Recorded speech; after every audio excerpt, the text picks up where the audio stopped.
Bueno, buenas tardes. Hoy vamos a empezar con la unidad 7, que ya es referida al diseño a flexión simple. ¿Y cuáles son los elementos que generalmente están solicitados a flexión simple?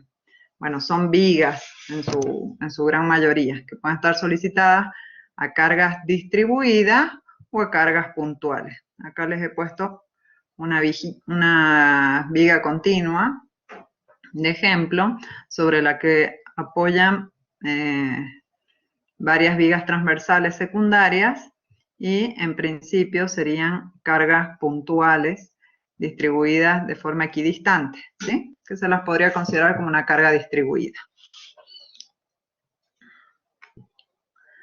Bien, ¿qué tipo de vigas tenemos? La que veíamos recién era una viga de alma llena, ¿sí?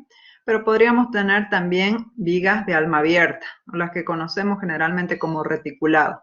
Las vigas de alma llena entonces tienen el alma formada por una placa cerrada, ¿sí? Y trabajan a flexión y corte generalmente, porque es muy raro que tengamos flexión pura, o sea, sin corte, ¿sí? Entonces, generalmente trabajan a flexión y corte. Y las vigas reticuladas, que se las hace con mayor altura, en lugar de tener alma llena, se las reemplaza por diagonales o montantes para hacerlas más livianas y para resistir solicitaciones mayores que las vigas de alma llena. ¿Por qué podemos resistir solicitaciones mayores? Bueno, porque le podemos dar una mayor altura. Las vigas reticuladas trabajan generalmente a tracción y compresión, si las cargas están aplicadas en los nudos, o eventualmente si no están aplicadas en los nudos, bueno, ya van a trabajar a fuerzas axiales y flexión, ¿sí? Y otro tipo de vigas de alma abierta son las vigas Birendel, que no tienen diagonales y sus barras van a estar solicitadas a flexión, a corte y a esfuerzo axial. Todas estas vigas son muy comunes en metálica, se usan todas, pero ahora en esta clase nos vamos a concentrar en las vigas de alma llena, ¿sí? Bueno, las vigas de alma llena habíamos dicho que estaban solicitadas a flexión simple, siempre y cuando la carga coincida con el centro de corte. ¿Se acuerdan qué era el centro de corte? ¿Quién se acuerda qué es el centro de corte?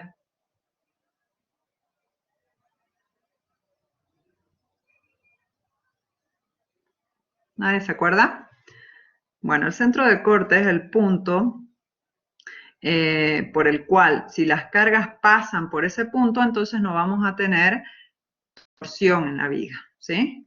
Si la carga se encuentra desplazada del centro de corte, entonces vamos a tener torsión. Entonces, para que tengamos flexión simple, el plano de carga tiene que coincidir con el centro de corte. Si la viga se encuentra rotada o la carga se encuentra rotada respecto de los ejes principales de la viga y el plano de carga sigue pasando por el centro de corte, no vamos a tener torsión, pero vamos a tener flexión disimétrica o, como la estudiaron en estabilidad, flexión oblicua, ¿sí? Esta carga que yo tengo acá, que no coincide con los ejes principales, la puedo descomponer en dos componentes, una que coincida con el eje vertical de la viga y otra que coincida con el eje horizontal de la viga, ¿sí? Entonces, una, suponiendo que este sea el eje X, el eje horizontal de la viga, esa componente nos va a producir un momento flector alrededor de ese eje, que es el momento flector igual al que nos produce esta carga, y la otra componente, la componente vertical, nos va a producir un momento flector fuera del plano de la viga. En el caso que el plano de carga no coincida con el centro de corte, como les explicaba hace un rato, entonces, y si además el plano de carga está inclinado respecto de los ejes principales de la viga, bueno, en este caso vamos a tener no solo flexión disimétrica, sino que también vamos a tener torsión, ¿sí? Porque al trasladar esta carga a un plano que pase por el centro de corte, esta carga por esta distancia nos va a producir un momento alrededor de ese punto que es un momento torsor.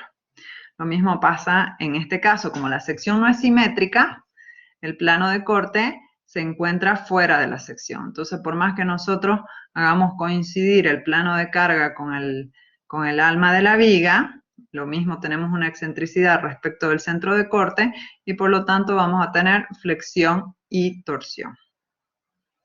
Bien. Veamos entonces qué tipo de vigas de alma llena tenemos. Esto ya un poco lo habíamos charlado cuando vimos los productos de acero estructural. Tenemos los perfiles laminados y tenemos las secciones armadas. ¿Qué forma seccional es la más eficiente para resistir esfuerzos de flexión? Bueno, todas aquellas que tengan la distribución de áreas lo más alejada del eje respecto del cual vamos a tener momento, o sea que su momento de inercia sea mayor alrededor del eje alrededor del cual vamos a tener momento, van a ser las más adecuadas para resistir flexión. Y dentro de los perfiles laminados son los perfiles I, los perfiles C o los tubos rectangulares, ¿sí? En comparación, los perfiles laminados con las secciones armadas, bueno, son un poco más económicos porque ya vienen con secciones estandarizadas, en cambio en las secciones armadas hay que tener en cuenta los costos de mano de obra para armarlas y de las uniones, pero las secciones armadas se usan cuando necesitamos secciones, por ejemplo, de mayor altura o que no podamos cubrir con los perfiles laminados, y eso suele ocurrir a menudo, ¿sí? Bien. ¿Qué es lo que necesitamos nosotros básicamente para determinar la resistencia? Porque siempre queremos llegar a eso, ¿no es cierto? A determinar la resistencia de diseño de un perfil o de una estructura determinada. Entonces, ¿qué es lo que necesitamos? En el caso de flexión, lo primero que necesitamos es conocer los parámetros seccionales. Y esto, bueno, ustedes ya lo saben determinar. Básicamente lo que vamos a necesitar es el momento estático, que ahora en metálica lo vamos a ver como Q, pero en estabilidad ustedes lo estudiaron con la letra S, por si acaso les aviso para que no se confundan. Y hacemos un breve repaso, que el momento estático de una sección respecto de un eje, por ejemplo respecto del eje X, es igual a la integral de área de I por el diferencial de área, ¿sí? Y el momento estático respecto del eje Y es la integral de área de X por el diferencial de área. En el caso de los perfiles laminados, tanto el momento estático como alguna de las otras propiedades, ustedes las van a encontrar en las tablas. Si ustedes ya entraron, no sé si les dije en algún momento, pero en la plataforma a mano derecha tienen un link a un drive donde pueden encontrar todos los reglamentos. Los reglamentos 300, que son los de construcciones metálicas, tienen una tabla de perfiles que ustedes pueden usar de referencia para que todos partamos de los mismos datos, ¿sí? Y ahí van a encontrar las propiedades de las secciones. Después, el momento de inercia lo vamos a denominar con la letra I, igual que en estabilidad. Recordamos entonces que el momento de inercia respecto del eje X es igual a la integral de área de I al cuadrado por el diferencial de área. Y respecto del eje Y, lo mismo, pero la integral de X al cuadrado por el diferencial de área. Si bien para los perfiles laminados ustedes tienen esta información, cuando trabajan con secciones armadas las tienen que determinar ustedes, ¿sí? Por eso les hago un recordatorio de la fórmula. El módulo resistente elástico, un poquito de esto ya hablamos la clase pasado, que en metálica lo vamos a denominar con la letra S, es igual al momento de inercia dividido la distancia al punto de máxima tensión, ¿sí? En estabilidad lo usaban con la letra W.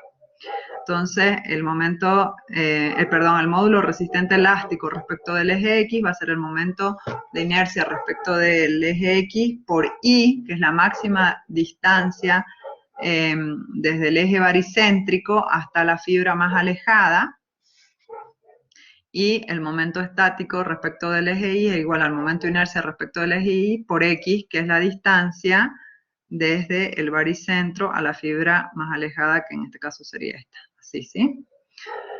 El módulo resistente plástico, ya lo habíamos visto, lo expliqué la clase pasada, hacemos un breve repaso. Es el momento estático de la sección respecto de un eje que divide a la sección en dos áreas iguales, ¿sí? Y este es el mismo ejemplo que les puse en la clase pasada. Lo que generalmente van a usar es el módulo resistente plástico para secciones simétricas, que era simplemente 2 por el momento estático de media sección, ¿sí? Respecto del eje baricéntrico que coincide con el eje plástico. Generalmente vamos a trabajar, o sea, vamos a determinar estas propiedades para las secciones con sección bruta, ¿sí? Es decir, sin reducir agujeros, pero en algunos casos tienen que tener en cuenta al determinar las propiedades la deducción de los agujeros en el ala traccionada, ¿sí? AFE. Esos casos particulares los pueden ver en la norma, ahí les explica bien en qué casos hay que deducir esa sección. Bien, ¿cuáles son entonces los estados límites últimos que nosotros vamos a tener cuando tengamos una viga solicitada a flexión simple? Profe, disculpe. Sí, sí, Le quería pregúntame. hacer una pregunta, por ejemplo, para determinar el momento plástico, si yo tengo una Sí, viga, digamos, por ejemplo, nosotros adoptamos dos perfiles C con celosía, la celosía no se tiene en cuenta, ¿no? dos perfiles, a ver, voy a volver, sería algo así, pero separados estos dos y con celosía acá arriba. Claro, así es. Claro, no, en ese caso la celosía no la tenés que tener en cuenta. Ah, perfecto. Algo que yo no les comenté, por supuesto que estoy pensando en que vas a trabajar con flexión alrededor del eje Y, ¿no es cierto? O sea, Sí, esta sección pero dada vuelta. Por eso has puesto celosía para separar lo máximo a estas dos, a los ver, perfiles. los dos perfiles, ¿no es cierto? Sería algo así, en realidad, esta así, el perfil C, uy, lo vamos a hacer con negro porque no se ve, y acá tienen la celosía al costado, ¿no es cierto? Claro, sí, por fuera. Bien, entonces pueden despreciar la celosía porque la parte, digamos, importante de la sección es el perfil C. Entonces tendrían que sacar el momento estático de este perfil C respecto de un eje horizontal, ¿sí? Sí, Y multiplicarlo por 2. bien, bien, perfecto. ¿Sí? Gracias. Bien. Algo que les quería comentar, que creo que no les dije, que cuando trabajamos a flexión, la parte del material sí les dije que tenía que estar más alejada del eje. Podemos considerar que lo que toma las tensiones por flexión son las alas del perfil Y, por ejemplo, o las alas del perfil C, ¿sí? Y lo que toma el corte es el alma. O sea, lo podríamos discriminar de esa manera. Entonces, volvamos acá. ¿Cuáles son los estados límites últimos? Los estados límites últimos, recordemos que son aquellos que si los superamos se produce el colapso de la viga, ¿sí? Entonces, son los que nos permiten determinar la resistencia de diseño. Cuando tenemos flexión, seguro vamos a tener flexión y corte, por eso estamos hablando de flexión simple, vamos a tener 4 estados límites. El primero es el de plastificación, que ya hablamos un poquito de eso la clase pasada. El segundo es pandeo lateral torsional. El tercero es pandeo local del ala. Y el cuarto es pandeo local del ala. Respecto de estos tres últimos, recordemos que hablamos de eso en la clase sobre estabilidad estructural. Decíamos que teníamos 3 tipos de estabilidad. Una era la estabilidad global de la estructura, otra era la estabilidad de los elementos, y dentro de esa entraba el pandeo lateral torsional, ¿sí? Y después teníamos la estabilidad local y dentro de esa entraba el pandeo local del ala y el pandeo local del alma. Respecto al corte, vamos a tener dos estados límites últimos, que son el de plastificación del alma y el del pandeo local del alma. Esto sería referido a la estabilidad local. Y respecto de cargas concentradas, porque también podríamos tener flexión debido a cargas concentradas, vamos a tener flexión local del ala, aplastamiento del alma o fluencia del alma, pandeo localizado del alma, pandeo lateral del alma y pandeo por compresión del alma. Acá me faltó. Bien, en esta clase nos vamos a concentrar en estos 4 estados límites. En la próxima clase vamos a hablar sobre los estados límites por corte y en otra clase vamos a ver detalladamente cómo son estos estados límites por cargas concentradas, ¿sí? Entonces vamos al primer estado límite último, que es el de plastificación. Un poquito ya habíamos hablado de eso. Bien, el de plastificación estaba relacionado con el estado límite seccional, en el cual toda la sección fluía. ¿Se acuerdan? Llegaba la tensión de fluencia, ¿sí? Cuando toda la sección llega a la tensión de fluencia, entonces vamos a estar en presencia del momento plástico. ¿Dónde va a ocurrir esa falla? Supongamos que tenemos una viga simplemente apoyada con una carga distribuida, entonces vamos a tener un diagrama de momento como este. En el punto de máximo momento es en el punto donde nosotros tenemos la posibilidad de que se nos produzca el momento de plastificación. Bien, eso ya lo habíamos visto también un poquito. El momento de diseño es igual al factor de reducción de resistencia, que en el caso de flexión, que phi b va a ser igual a 0,9 por el momento nominal, ¿sí? Y para el estado límite último de plastificación, el momento nominal va a ser igual al momento plástico. El momento plástico, recuerden que lo habíamos definido como el módulo resistente plástico multiplicado por la tensión de fluencia. Y lo que vamos a hacer es garantizar que ese momento plástico que nosotros obtenemos a través del módulo resistente plástico sea menor que 1,5 veces el momento de fluencia. ¿Cuál es el momento de fluencia? El momento de fluencia es el que obtenemos cuando la última fibra de nuestra viga es la única que plastifica. Y todo el resto de la sección que tenemos entre medio va a tener tensiones menores, o sea, tensiones elásticas, ¿sí? Recuerdan que yo les había dicho, ¿no? Que el factor de forma, que era la relación entre Z y S, tenía que ser menor que 1,5 para evitar las deformaciones plásticas en servicio, ¿sí? Y el momento plástico, ¿cómo lo determinamos? No es otra cosa más que el módulo resistente elástico multiplicado por la tensión de fluencia. Entonces, una vez que nosotros calculamos nuestro momento plástico, siempre tenemos que verificar que no sea mayor que 1,5 por el momento elástico, ¿sí? ¿Qué secciones pueden alcanzar la plastificación? Eso también ya lo habíamos visto un poquito la clase pasada. Habíamos dicho que las secciones se podían clasificar en compactas, no compactas y con elementos esbeltos. Y las secciones compactas eran las únicas que tenían la capacidad de alcanzar el momento plástico, ¿sí? ¿De qué dependía esa clasificación? Hacemos un pequeño recordatorio.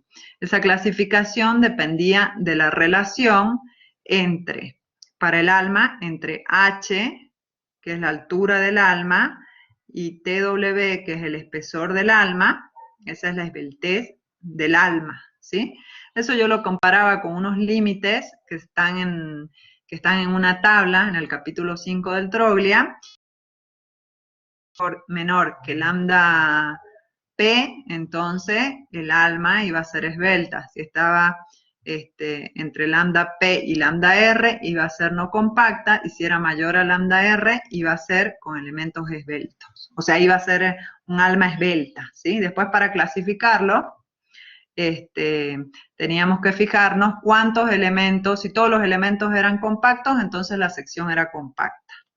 Si todos los elementos eran menores, tenían una esbeltez menor a lambda R, ¿sí? O menor a lambda P, pero uno de ellos tenía una mayor a lambda P, entonces era sección no compacta, y si alguno de los elementos tenía una esbeltez mayor a lambda R, entonces era una sección con elementos esbeltos. ¿Recuerdan eso que lo vimos la clase pasada?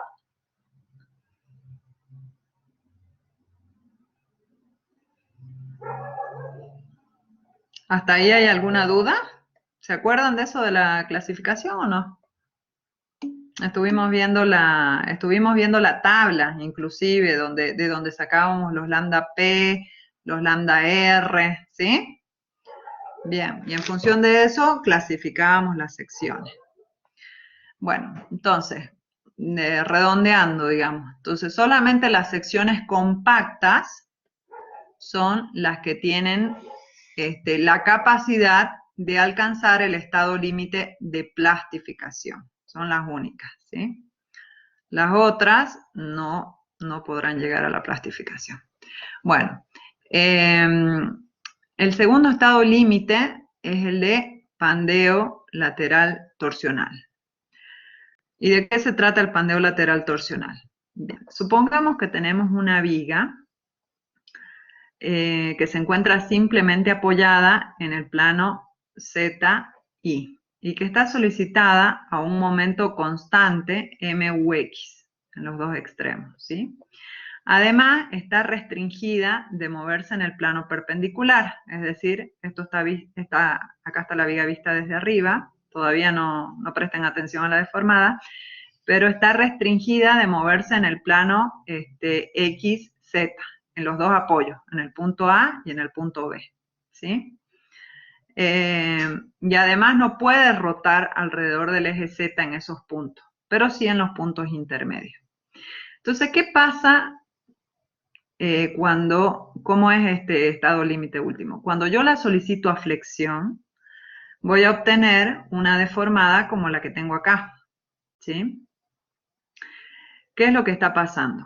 El ala superior se está comprimiendo y el ala inferior se está traccionando. Entonces, al comprimirse el ala superior, ¿qué es lo que le puede ocurrir? ¿Qué es lo que le ocurre a los elementos que están solicitados a compresión? ¿Quién me puede decir?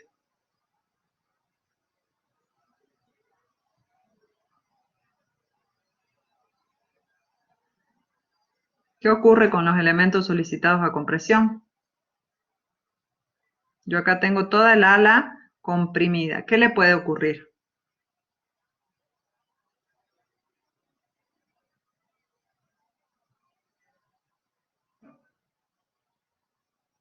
¿Nadie? Puede pandear. Y claro, falla por inestabilidad elástica, sería que es el pandeo, ¿sí? ¿Y para dónde va a pandear? Un poco en contra de nuestra lógica, porque estoy considerando nada más que el ala, ¿sí? Acá, en principio, el perfil, analicemos una sección a una distancia Z, ¿sí? Con un momento. En principio, esa sección va a descender, pero después esta ala va a intentar pandear. Y como el único lugar para el que se puede desplazar es hacia el costado, va a intentar salirse del plano de la viga yéndose hacia el costado, ¿sí? Entonces va a tender a llevar la viga para el costado. Pero al mismo tiempo, el ala inferior va a estar traccionada. ¿Y qué pasa cuando tenemos un elemento traccionado? ¿Qué pasa respecto del pandeo? ¿Hay posibilidad de pandeo? ¿Qué es lo que trata de hacer un elemento traccionado?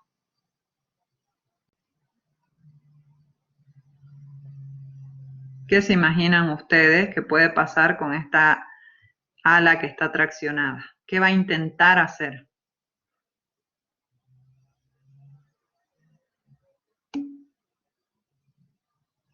Bueno, eso sería, la estricción sería llegado al caso de que se vaya a romper, pero en cuanto a las deformaciones, ¿qué puede intentar hacer? Si esta está comprimida, trata de irse para el costado, y esta que está traccionada, ¿qué va a intentar hacer?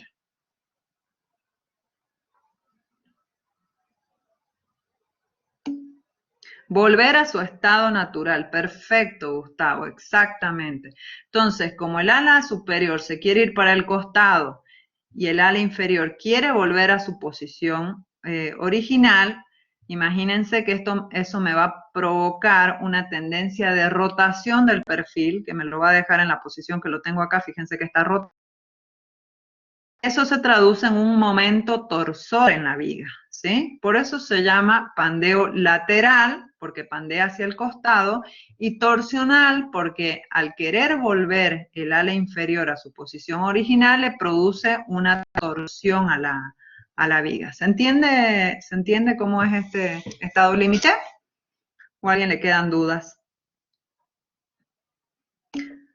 Acá, fíjense, yo conseguí una imagen en la cual se hizo un modelito numérico, como para que vean más o menos cómo sería la deformación, ¿sí? Entonces, el ala superior, fíjense que se está yendo para el costado y el ala inferior no se la ve paralela al ala inferior, al ala superior, sino que se la ve como si quisiera estar como si estuviera en la posición original, digamos. Espero que se alcance a entender la deformada esta.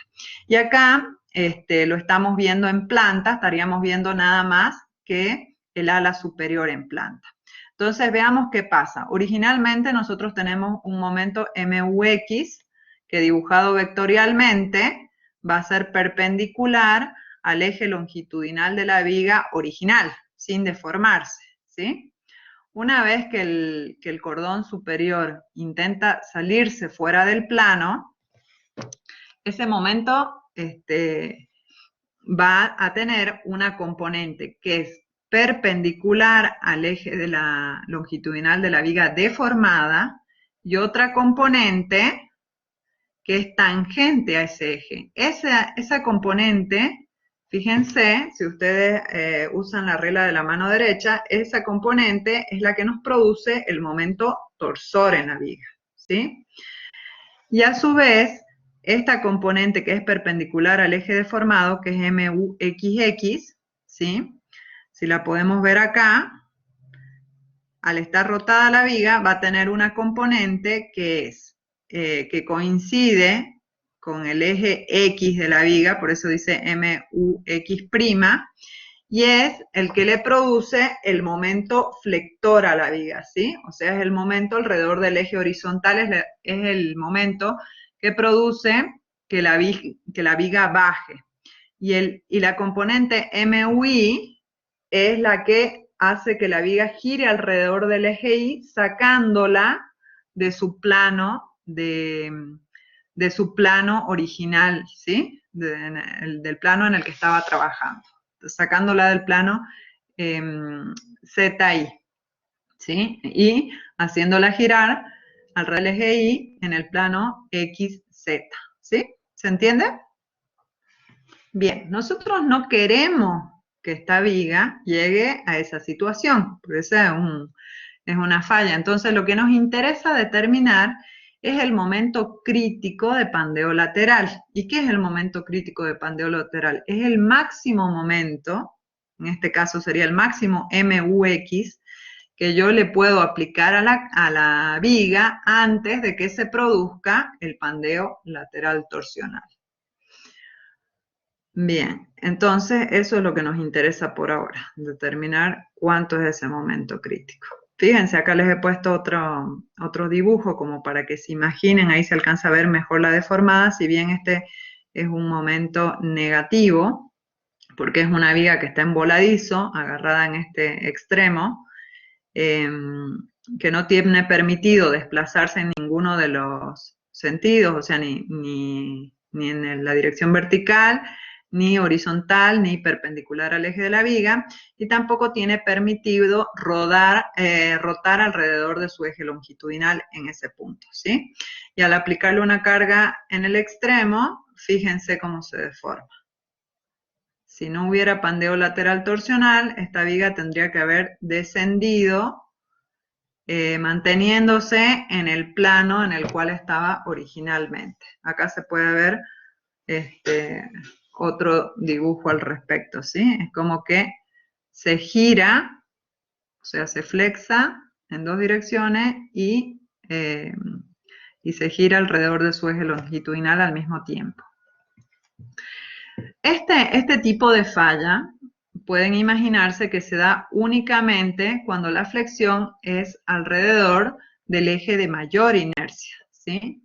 Porque si yo a la viga la tengo, si estoy produciendo flexión alrededor del eje de menor inercia, por ejemplo, si yo tengo una viga acostada, así, bueno, no me salió muy simétrico.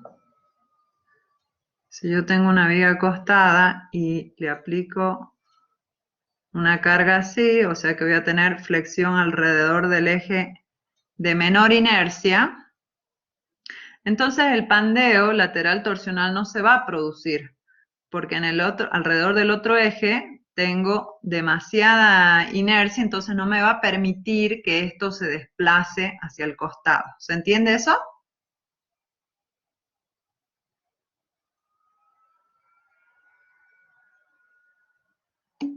¿Sí?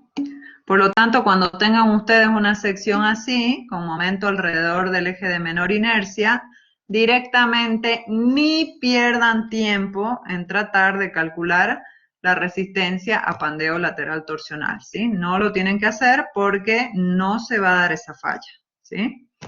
Bien, ¿de qué depende el momento crítico de pandeo lateral? Depende en primer lugar del material, las propiedades del material, o sea, el módulo de elasticidad longitudinal y el módulo de elasticidad transversal. Por otra parte, depende de la forma y de las dimensiones de la sección, o sea, estamos hablando de todas las propiedades seccionales, momentos de inercia, módulos elásticos, J, que es el módulo de torsión, y CW, que es el módulo de alabeo, y A, el área. ¿Por qué entran estos dos parámetros? Están referidos a la torsión y obviamente entran en juego porque de ellos depende un poco cómo se va a producir la torsión en la viga, ¿sí? Si es una viga que tiene una sección adecuada para resistir esfuerzo de torsión, bueno, va a tener una mejor resistencia al pandeo lateral torsional que un perfil I, ¿sí? ¿Cuáles son las secciones que son adecuadas para resistir torsión?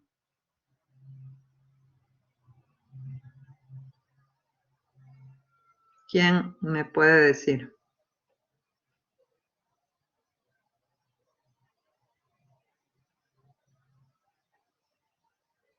¿Cuáles le parecen que pueden ser las secciones adecuadas para resistir torsión?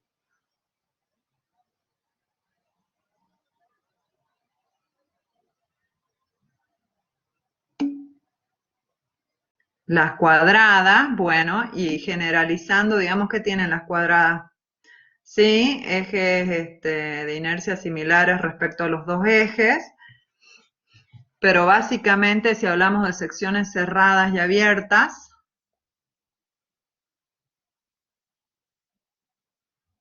o sea, las cuadradas son mejores que cuáles, por ejemplo. Las cuadradas vienen a ser secciones cerradas, ¿cierto? Y los perfiles I o C, ¿serán buenos para resistir torsión?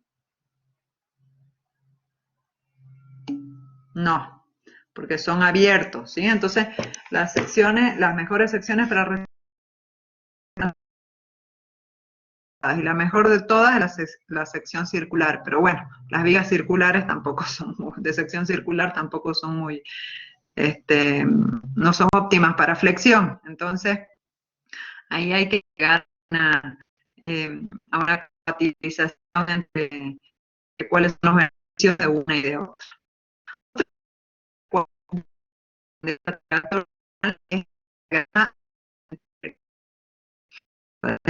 Básicamente, la teoría, discúlpenme, pero me sale acá como que tengo poca batería. Ah, no, es de la conexión de internet, parece. ¿Ustedes me escuchan bien?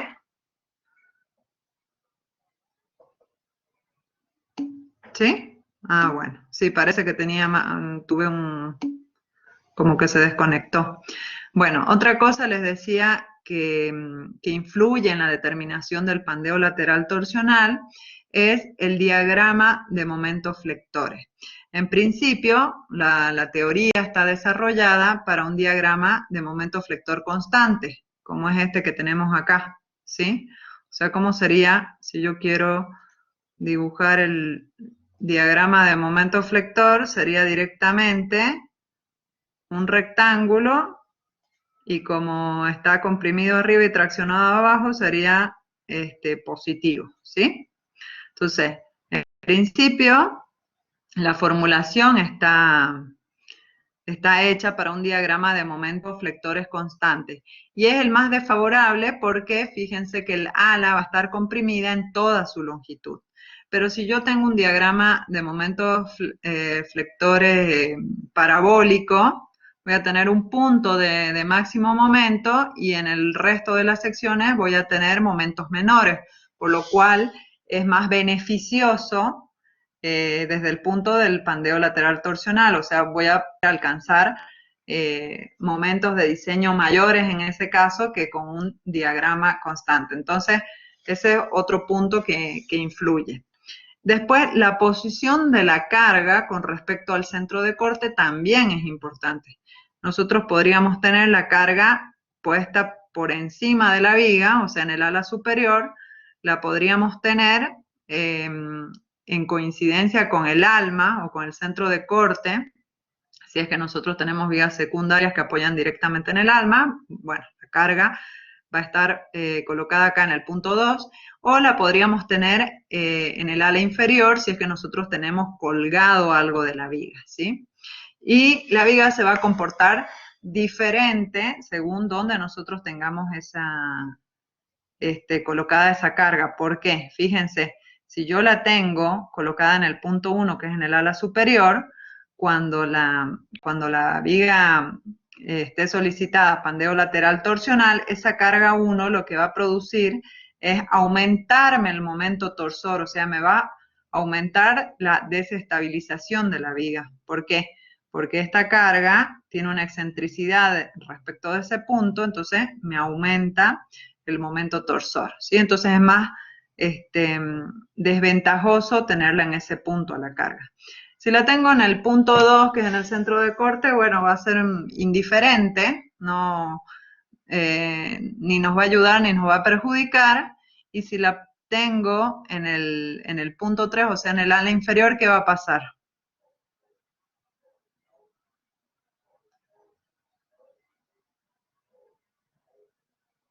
¿Qué pasa si yo tengo la carga colgada de la viga? ¿Qué piensan que va a pasar?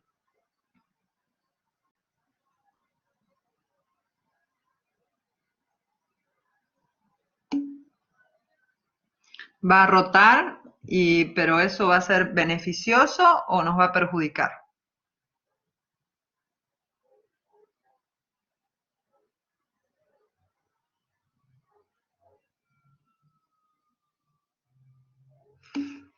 Nos va a perjudicar, exactamente. Entonces, es mucho más desventajoso tener la carga en el ala inferior. Mucho más ventajoso tenerla en la cara superior. ¿Sí? ¿Se entiende eso? Fíjense que si yo les dibujo acá en rojo, recuerden que el ala superior tiende a sacarme la viga de su plano y el ala inferior tiende a volver al plano. Entonces el momento torsor va a ser en sentido antihorario. En cambio, esta carga que tengo acá, en el ala inferior, me va a tender a producir un momento en sentido horario, ¿sí? Por lo tanto, se contrarresta al momento torsor, por eso es más beneficioso, ¿sí? Ay, perdón, Gerardo, dijiste que nos iba a perjudicar. No, al contrario, nos va a ayudar. ¿Se entiende? ¿Se entiende la explicación que les hice? Bien. El pandeo lateral torsional, en el pandeo lateral torsional lo que ocurre es que el ala superior que está comprimida tiende a sacarnos del plano a la viga, ¿sí? O sea, va hacia afuera, ¿sí? Tengo una fuerza que va hacia afuera. Y el ala inferior que está traccionada tiende a volver esa viga a su posición original. Por lo tanto, acá se nos está produciendo un momento torsor que va en sentido antihorario, ¿sí? Sin embargo, esta fuerza que yo tengo acá, la vamos a hacer con otro color. Esta fuerza que yo tengo acá, fíjense, es esta fuerza por esta excentricidad, desde acá hasta acá, que es el centro de corte. Entonces, tiende a producirme un momento en sentido horario, que nos resta al momento torsor que yo tenía originalmente. Por lo tanto, esta carga es beneficiosa, ¿sí? Nos disminuye este momento torsor. ¿Se entiende?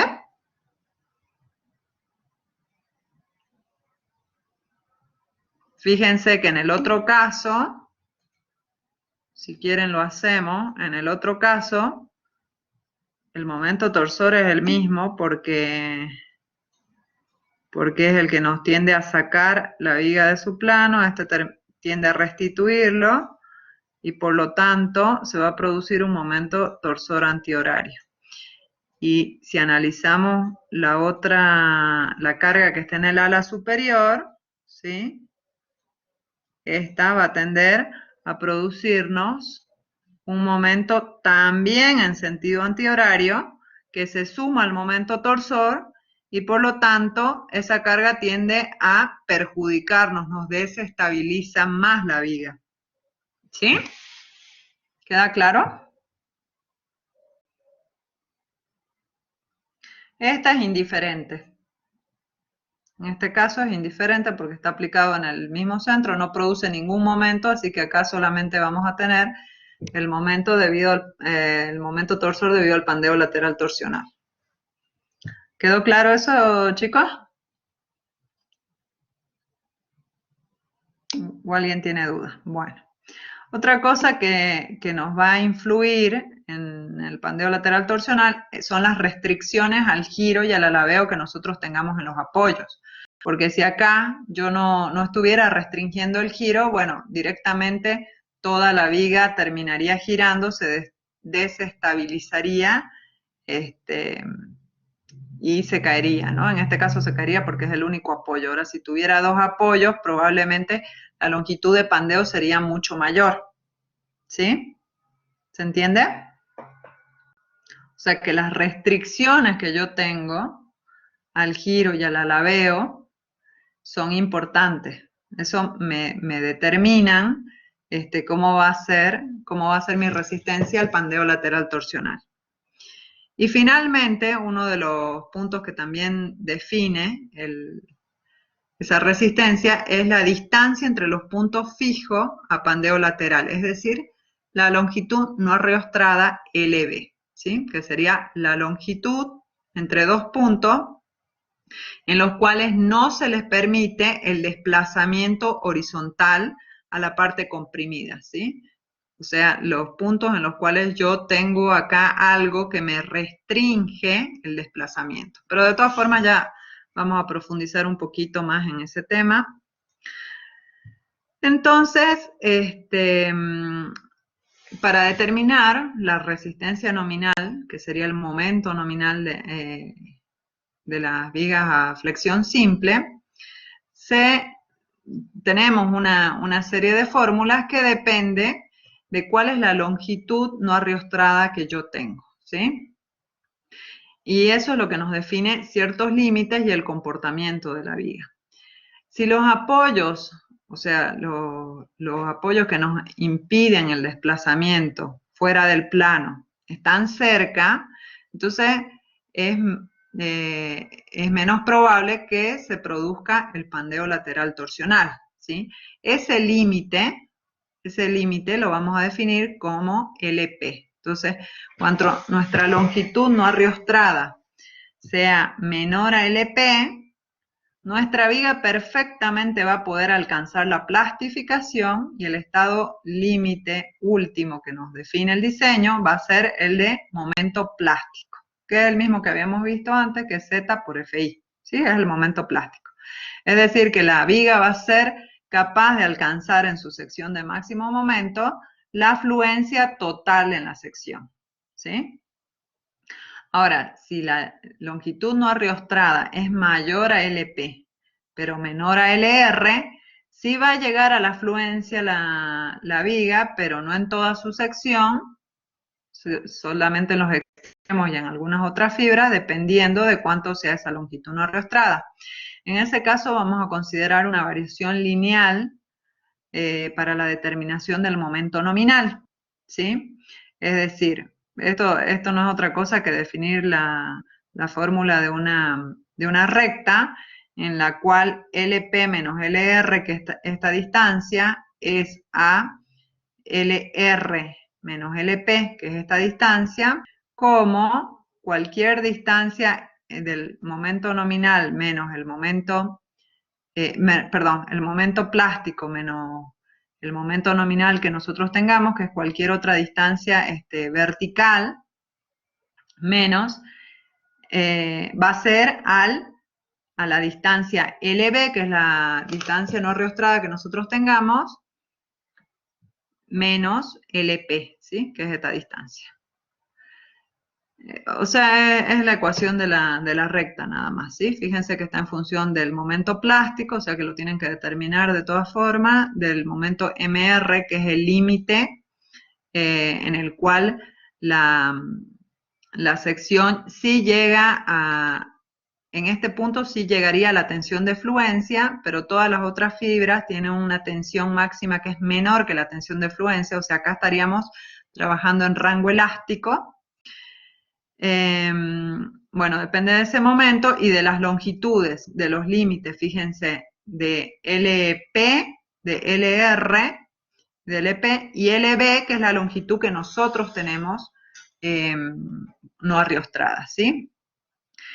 Entonces, cuando la longitud no arriostrada está entre LP y LR, la tensión, perdón, el momento nominal va a ser igual a esto, a esta fórmula, y fíjense que esta fórmula está afectada por CB. Ese CB es un factor de corrección por el diagrama de momento. Habíamos dicho que la situación más desfavorable era cuando el diagrama de momento era constante, ¿sí? Y es para lo que está determinada esta fórmula, todas estas fórmulas. Entonces, si yo tengo una situación de otra distribución de momentos, como podría ser esta que tengo acá, va a ser beneficioso y voy a tener un coeficiente CB que es mayor que 1. Entonces, ¿qué es lo que hace? Subirme esta recta, desplazarla hacia arriba, y voy a tener un momento nominal mayor que si tuviera un momento flector, un diagrama de momento flector constante.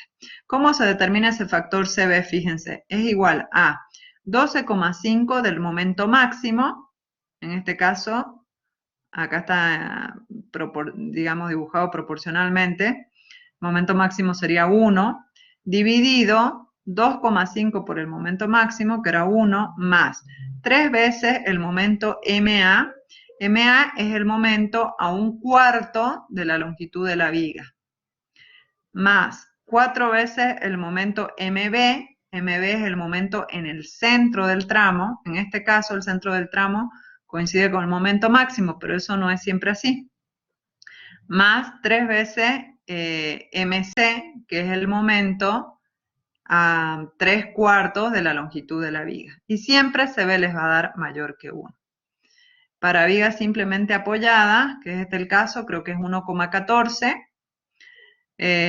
Bueno, esta de curvatura doble, no me acuerdo cuánto es, pero da como 2 y pico.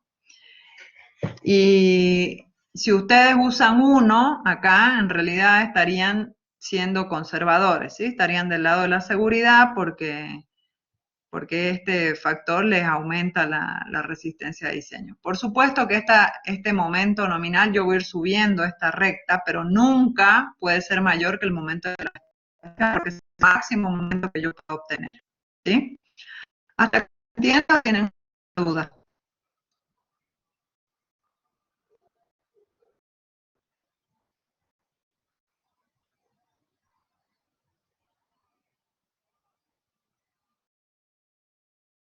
Bueno, ¿cómo determinamos este momento MR?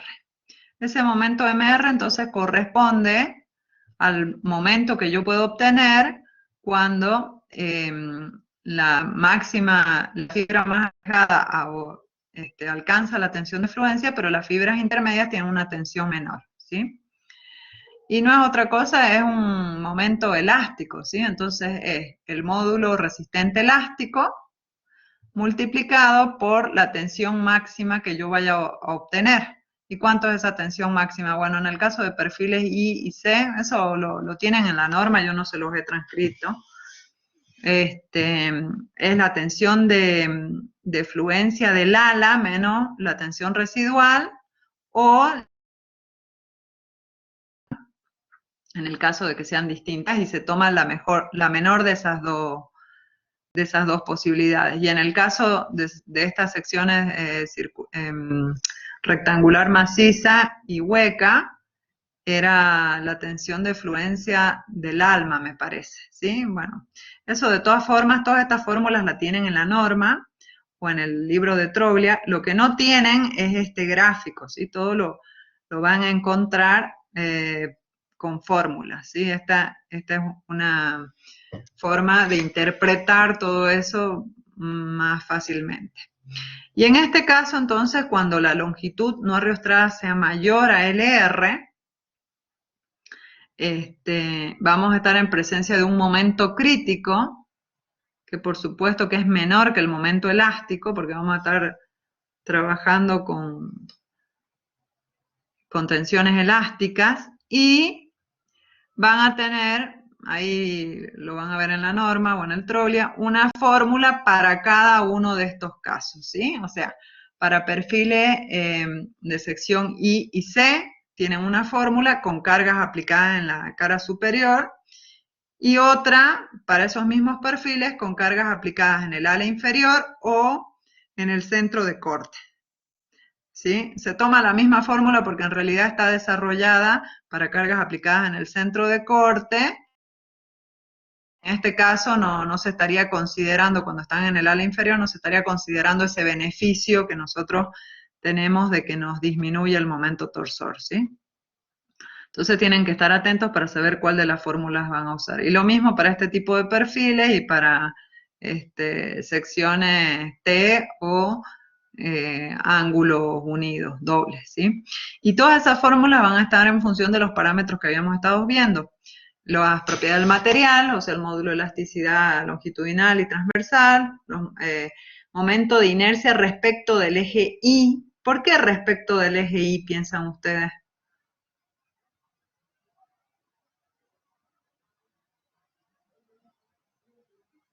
El eje Y sería el eje vertical que coincide con la aplicación de la carga. ¿Por qué creen que tienen en cuenta, esas fórmulas tienen en cuenta las propiedades respecto de ese eje? Ya estamos hablando de flexión alrededor del eje X.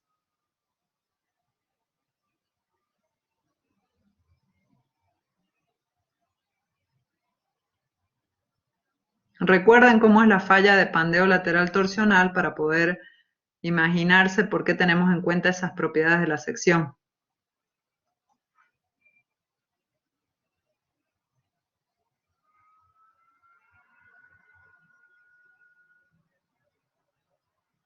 ¿Se acuerdan o no? quizá no me están entendiendo la pregunta. Pero ustedes recuerdan que tenemos un momento MUI que nos tiende a girar la sección alrededor del eje Y, es decir, a sacarla del plano, a tener una flexión fuera del plano de la viga. ¿Se acuerdan?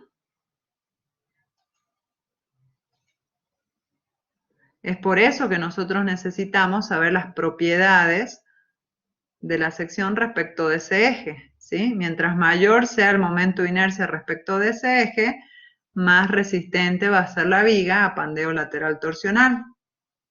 ¿Se entiende?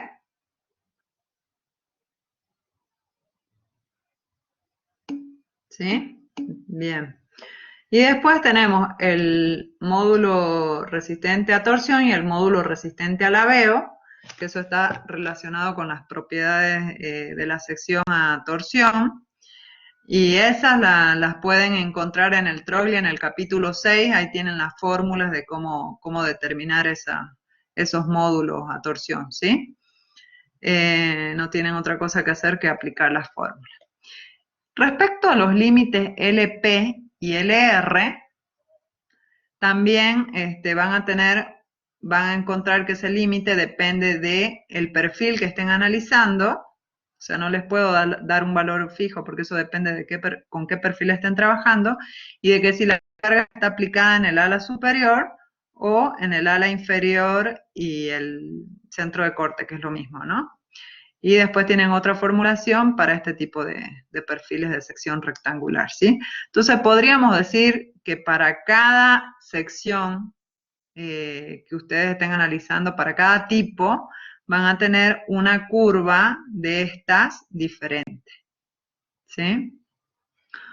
Entonces, según cuál sección estén usando, van a tener que definir un LP, un LR, un momento plástico, un momento elástico, un momento crítico, bueno, según dónde estén cayendo, en qué parte del gráfico estén cayendo. Y veamos bien entonces qué es esa longitud no arriostrada a la que yo me refiero, que ustedes tienen que comparar acá para saber dónde caen. La longitud no arriostrada, entonces, es la longitud entre puntos en los cuales yo tengo un arriostramiento perpendicular al plano de la viga. Fíjense, acá tengo una viga simplemente apoyada y perpendicular a ella tengo estas vigas secundarias. ¿Las pueden ver? Estas vigas secundarias, si tienen un diseño adecuado y pueden transferir cargas, o sea, cargas en su eje, estarían arriostrando, como lo dice la palabra, la viga principal, entonces estarían evitando que el cordón comprimido se desplace fuera del plano. Entonces, la longitud no arriostrada de esta viga va a ser, fíjense, entre esos dos puntos LC. ¿Cómo podemos materializar esos puntos? Bueno, fíjense, en este caso es una viga que tiene recortada el ala superior para poder encastrar justo con la viga principal, que es esta que tengo acá en corte, y está soldada, ¿sí? Si esto después llega a un lugar donde me pueda transferir las cargas hasta el piso, que yo acá en el modelo lo podría poner como un empotramiento, digamos, que me tome ese desplazamiento horizontal, entonces este va a ser un buen arriostramiento.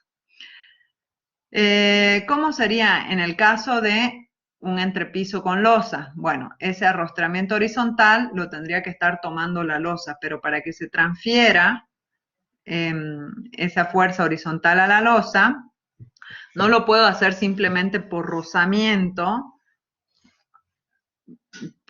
por el rozamiento que se produce por el contacto entre la losa y el ala superior, sino que yo tengo que poner un conector de corte, se llaman, que puede ser pueden ser barras soldadas de forma transversal, que son las que nos van a permitir transferir esa carga horizontal a través de ese conector de corte a la losa, ¿sí? Se supone que la losa es capaz de redistribuir ese esfuerzo horizontal al resto de la estructura.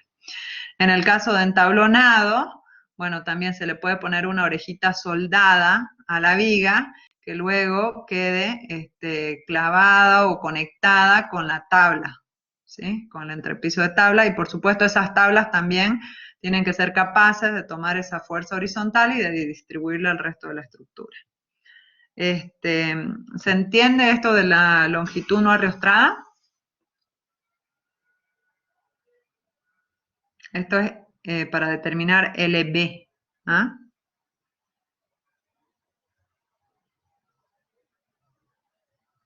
¿Se entiende, chicos? ¿Sí? Bueno. Bien, ¿qué pasa en el caso de cubiertas? En el caso de cubiertas, fíjense, acá tengo las vigas principales, que en los extremos pueden estar unidas a columnas, y esas columnas tener acá un plano de arrostramiento vertical, como los que vimos cuando vimos la unidad 2, que habíamos visto estabilidad estructural, ¿se acuerdan? En este plano, esto está visto en planta, ¿sí? Acá tengo todas las correas, acá tengo las vigas principales, abajo pueden estar las columnas, y este puede ser un plano rígido que me permita transferir cargas horizontales a la fundación, ¿sí? Entonces, si lo tengo puesto así como está, únicamente con las correas, mi longitud de pandeo va a ser toda esta. Porque estas correas puestas así no son capaces de arriostrarme la viga, ¿sí? O sea, todas las vigas podrían deformarse así como esta, y las correas se corren simplemente, no hay ningún problema. Entonces, la longitud no arrostrada sería esta. Sin embargo, si yo tengo una viga de contraviento, como es este el caso, recuerden que esta viga de contraviento actuaba como un reticulado que luego llevaba las cargas horizontales a los planos estructurales, a los arrastramientos verticales, y luego descargaba en el suelo. ¿Se acuerdan de eso?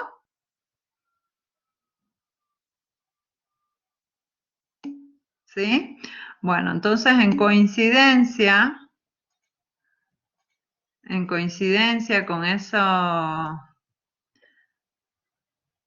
esos montantes de esa viga reticulada, que son estos que estoy marcando en rojo, ¿sí?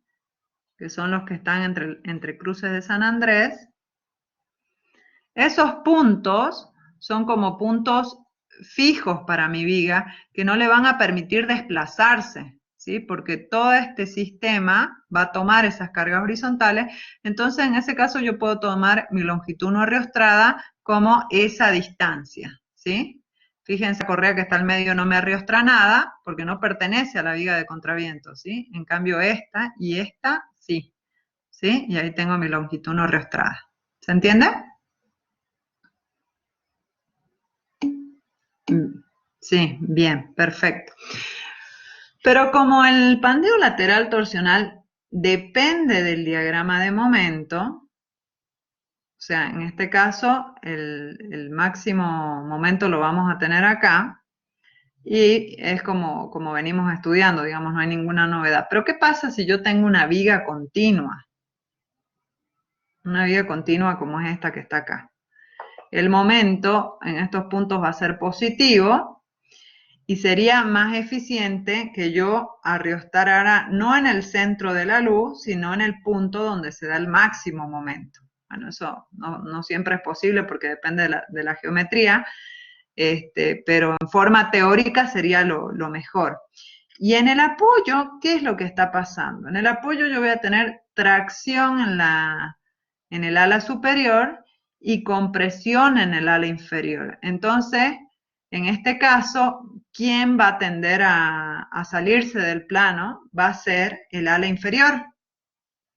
¿Cómo puedo evitar yo eso, o cómo puedo darle un punto de apoyo al ala inferior? Bueno, en ese caso se pueden usar tornapuntas como tienen acá, y estos tornapuntas entonces me van a limitar o me van a controlar el desplazamiento o el pandeo del ala inferior comprimida en esta dirección, ¿sí? No sabemos si el pandeo se va a dar para la derecha o para la izquierda, así que puede ser en cualquiera de las dos direcciones. ¿Sí? ¿Se entiende?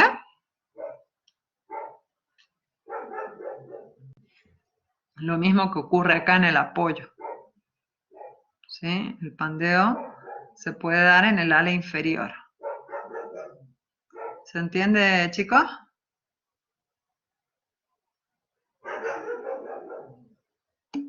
¿Sí? Bueno. Veamos qué pasa en el caso de correas. Con las correas pasa lo mismo porque las correas son como vigas continuas, ¿sí?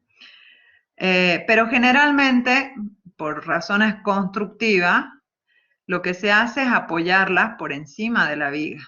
Y la correa queda vinculada a través de su ala inferior. Pero nosotros tenemos que ver cuál va a ser la longitud de la correa. Yo puedo decir que como está vinculada a las vigas, la longitud no arreostrada va a ser esta, entre vigas principales, ¿sí? Pero para eso yo tengo que garantizar, en el centro del tramo, mi correa va a tratar de salirse del plano, va a tratar de hacer algo así. Entonces, si yo quiero que mi longitud no arreostrada sea la distancia entre vigas principales, tengo que garantizar que en los extremos donde se apoya sobre la viga, yo esté evitando la rotación de esta sección, ¿sí?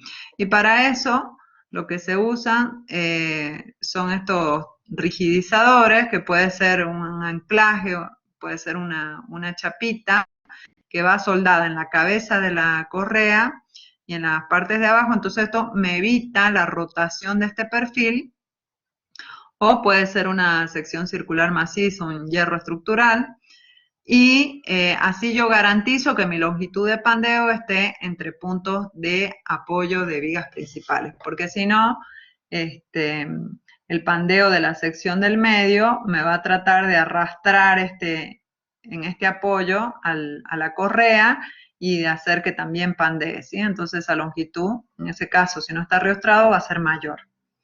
¿Se entiende? Este es un detalle que yo el año pasado, cuando les di el práctico, se los pedía, porque me ponían esa longitud, como longitud no riostrada, pero para eso hay que garantizar que el apoyo esté bien hecho.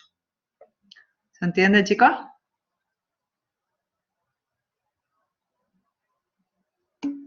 Bien. Bueno, nos quedan dos estados límites últimos, que son el de pandeo local del ala. Pandeo local del ala es la inestabilidad local en la cual el ala puede pandear, ¿sí? Ya estuvimos hablando la clase pasada de cuáles eran los límites para que el ala pudiera alcanzar la tensión de fluencia o pandeara antes de que ocurriera eso. Y esos límites, recuerdan que eran lambda P y lambda R, y son los que les estuve mencionando hace un rato, que se obtienen de la tabla B51 del CIRSOC 301 o del capítulo 5 del Troglia. ¿Sí? Entonces ustedes obtienen esos límites y determinan cuál es la esbeltez de su ala comprimida, ¿sí? La esbeltez, recuerden que la determinamos como B dividido, que es el ancho, dividido el espesor del ala. Y eso dependía de qué tipo de perfil era, ¿sí? Ahí en la tabla les especifica bien qué B tienen que usar para cada sección. Entonces, si ustedes tienen una esbeltez del ala que es menor que lambda P, quiere decir que el ala va a ser capaz de plastificarse sin pandear, y en ese caso el estado límite último va a ser el de plastificación de la sección. O sea, el momento de plastificación va a ser igual al módulo resistente plástico por la tensión de fluencia, lo que veníamos viendo. En el caso de que el ala esté entre lambda P y lambda R, entonces el ala va a ser no compacta, y en ese caso vamos a determinar la resistencia nominal o el momento nominal, también con una variación lineal entre el momento plástico y el momento elástico, ¿sí? La determinación de ese límite, como habíamos dicho anteriormente, dependía del tipo de perfil. En la norma van a encontrar una fórmula para cada uno de estos perfiles. Y si la esbeltez del ala es mayor que lambda R, entonces vamos a estar en presencia de un ala esbelta, y la tensión nominal va a ser igual, perdón, la tensión no, el momento nominal va a ser igual al momento crítico, que es igual al módulo resistente elástico, por la tensión crítica. La tensión crítica es la máxima tensión que podemos alcanzar antes de que se produzca el pandeo, ¿sí? Habíamos visto tensión crítica cuando hablamos de placas, no sé si recuerdan. Bueno, esa tensión crítica, la determinación de esa tensión crítica también la van a encontrar en la norma para cada uno de estos perfiles, ¿sí? Entonces, la forma de operar es la misma, el mismo procedimiento, digamos, las fórmulas son distintas. Determino cuál es la esbeltez del ala, me fijo en qué parte del gráfico caigo, si me da menor que lambda P, mi momento nominal va a ser igual al momento plástico. Si me da entre lambda P y lambda R, mi momento nominal lo voy a obtener a través de esta variación lineal. Y si me da mayor que lambda R, mi momento nominal va a ser igual a un momento crítico en el cual mi ala no va a alcanzar tensiones de fluencia, sino solamente tensiones elásticas. En todos los casos, por supuesto, el momento de diseño es igual a phi, que es el factor de reducción de resistencia, por el momento nominal, y phi para flexión es 0,9. Y en el caso de pandeo local del alma, la situación es similar, ¿sí? Las fórmulas, por supuesto, son distintas. El lambda P y el lambda R lo van a obtener de la misma tabla para elementos rigidizados. Recordemos que el alma es un elemento rigidizado porque en sus dos extremos tiene el ala que la rigidiza y le impide, de cierta forma, restringe el pandeo, ¿sí? Entonces, lambda P y lambda R lo sacamos de la tabla 5. Si la esbeltez del alma, lambda W, que es igual a H, que es la altura del alma dividido el espesor del alma, nos da menor que lambda P, entonces la sección va a ser capaz de alcanzar el momento plástico sin que pandee el alma. Si en cambio la esbeltez del alma está entre lambda P y lambda R, vamos a determinar el momento nominal como una variación lineal entre el momento plástico y lambda R, y el momento, perdón, elástico MR, que fíjense acá la fórmula cambia un poquito, ¿sí? Tienen que es igual a la tensión, veamos esto primero, a la tensión de fluencia del ala por el módulo resistente elástico respecto del eje X. Y RE es un factor, que por acá creo que se los he puesto, RE es un factor que tiene en cuenta la relación entre la tensión de fluencia del ala y del alma, ¿sí? Tiene en cuenta eso y después también tiene en cuenta el grado de empotramiento del alma respecto del ala. Y eso lo hace, eso lo define a través de la relación que hay entre la sección del ala y del alma. ¿Cómo podemos saber eso? Bueno, si las alas son gruesas y el alma es finita, entonces las alas nos van a proporcionar un mejor empotramiento en el alma. Pero si es al revés, si las alas son finitas, entonces no nos van a proporcionar ninguna restricción al pandeo y por lo tanto no vamos a poder tener en cuenta los beneficios de la tensión postcrítica en placas rigidizadas. Habíamos hablado un poquito de eso, ¿sí? De todas formas, si las vigas son del mismo material, o sea, R sería un factor para vigas con híbridas, donde tengo distinta resistencia en el alma que las alas, ¿sí? Pero si son vigas laminadas que tienen el mismo material en toda la sección, entonces R directamente es igual a 1, ¿sí? En vigas homogéneas igual a 1, y en vigas híbridas, que son aquellas que tienen distinta calidad de material o distinta resistencia de material en el ala que las almas, R lo determinamos mediante esta fórmula. Y después, si el alma de la viga es esbelta, bueno, esto ya tiene un tratamiento especial, ya no es tan sencillo, tratar con vigas de alma esbelta y un poco escapa a los alcances del cursado, así que por lo tanto no vamos a entrar en detalle de cómo se determina ese momento crítico en vigas de alma esbelta. ¿Sí? ¿Hasta ahí tienen alguna duda?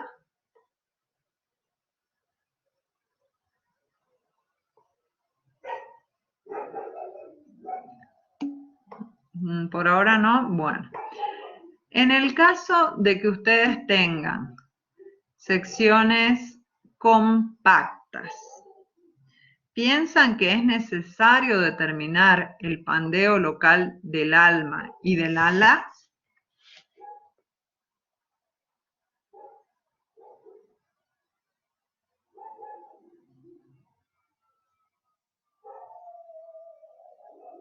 ¿Qué piensan? ¿Cuáles son las secciones compactas para empezar? ¿Quién se anima a decirme cuáles son las secciones compactas?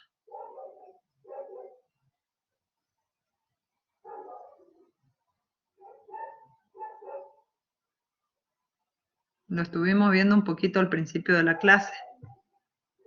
¿A qué está relacionado que sea compacta, no compacta o esbelta?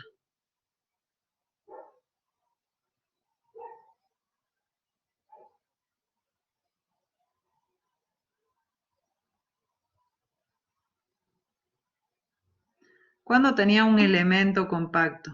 A la relación ancho-espesor. Bien. Entonces, una sección compacta era la que tenía tanto las alas como el alma compactas. ¿Qué quiere decir? Que tienen una esbeltez pequeña, ¿sí? Bueno, ustedes piensan que en secciones compactas es necesario verificar el estado límite de pandeo local del alma y del ala. Casi que la respuesta la tienen en la diapositiva, les digo, ¿no? No, exactamente. No vayan a perder el tiempo tratando de determinar la resistencia a pandeo local del alma o del ala en secciones compactas. ¿Ah? Porque no va a fallar por pandeo local. Porque fíjense que todas las secciones compactas van a tener un lambda menor a este lambda P y por lo tanto el momento nominal va a ser igual al momento de plastificación. ¿Se entiende eso? Bien. Entonces, fíjense que de cada uno de estos estados límites últimos, bueno, no voy a volver para atrás, pero teníamos 4 estados límites últimos. A ver, acá los tengo, ¿sí? Para plastificación voy a sacar un momento nominal, llamémosle 1, suponiendo que tenga que verificar yo los 4 estados, ¿no? Para pandeo lateral torsional voy a sacar un momento nominal 2. Para pandeo local del ala voy a sacar un momento nominal 3 y para pandeo local del alma voy a sacar un momento nominal 4, ¿sí? Para el diseño a flexión, el momento nominal que yo voy a adoptar va a ser el menor de estos 4, ¿sí? Porque va a ser el que va a producir en primer lugar la falla. Si los otros momentos nominales son mayores, no van a fallar por ese estado límite último, ¿sí? Entonces, el menor de esos 4 es el que me va a definir el momento de diseño. Entonces, va a ser igual a phi, que es el factor de reducción de resistencia, por el momento nominal, que es el menor de estos 4. Y después, por supuesto, tengo que verificar que el momento de diseño sea mayor o igual que el momento último, que es la verificación que siempre tengo que hacer. ¿Sí? Bien. Para repasar, entonces, ¿cuándo no tengo que verificar pandeo lateral torsional?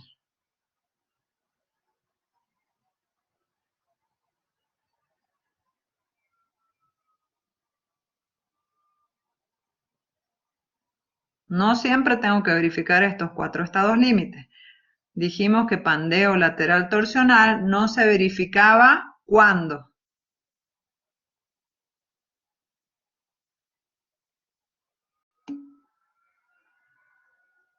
No, no, no, no.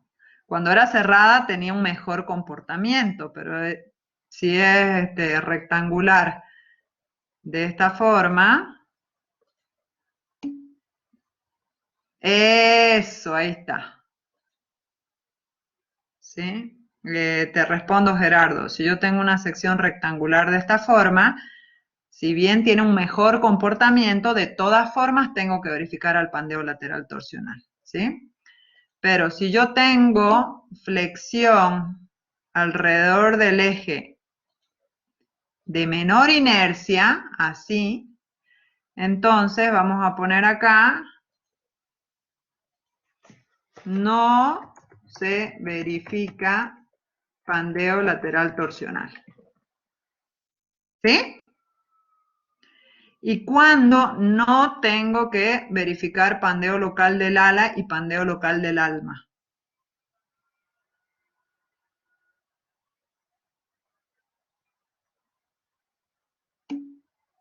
En secciones compactas. Perfecto. Entonces acá vamos a poner, no se verifica en secciones compactas. No hace falta, vamos a poner. No hace falta verificar en secciones compactas. ¿Sí? Entonces, en principio, si ustedes tienen una sección compacta, solo verifican estos dos y acá va a ser el mínimo de este momento nominal y de este momento nominal.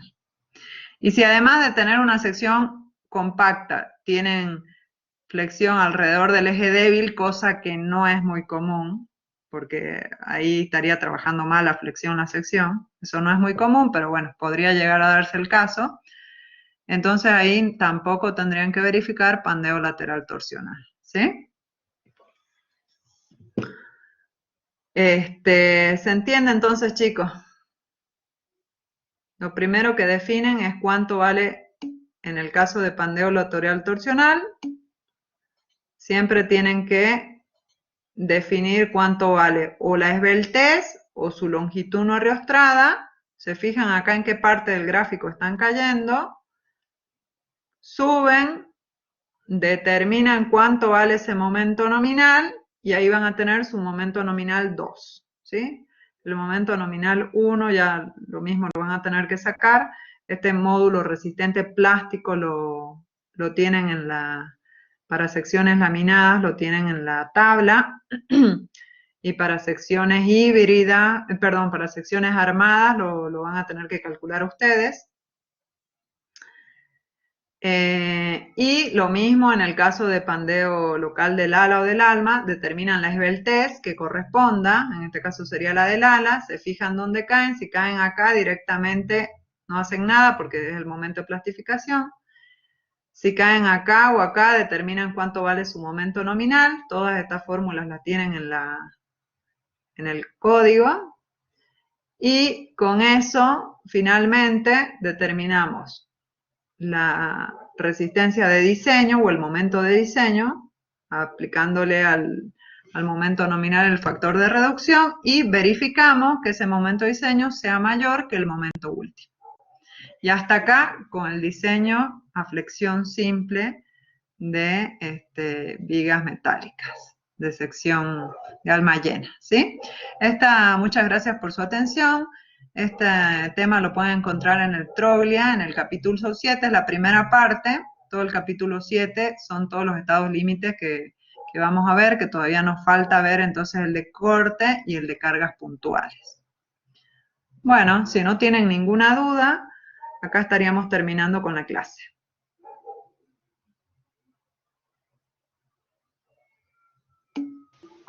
Perfecto, profe.